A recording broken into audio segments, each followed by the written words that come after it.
So, ito yung tubig niya. Nabawasan ko na. Hindi pala naka-video kanina.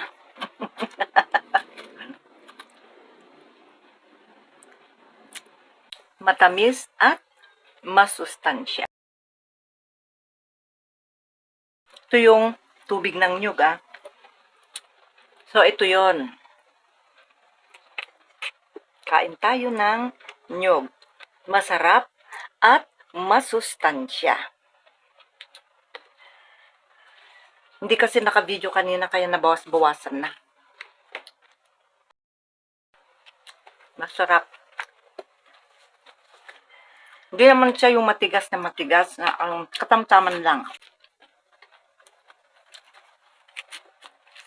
Uminom at kumain ng nyog, okay? Coconuts are low in carbs and high in fiber and healthy fats, high in antioxidants. So, napaka-sustansyang pagkain ito. Kasi itong coconut products ay antibacterial and antioxidants. Maganda ito sa katawan. Iba yung coconut milk or gata ng nyog. Iba rin ang tubig ng nyog. Both na kailangan ng katawan yan.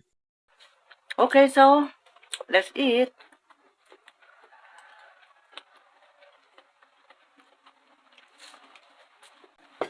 Tamis. Maganda ito pag palamig sa ref. Tapos yung mainit na panahon katulad ngayon, super init. Maganda ito.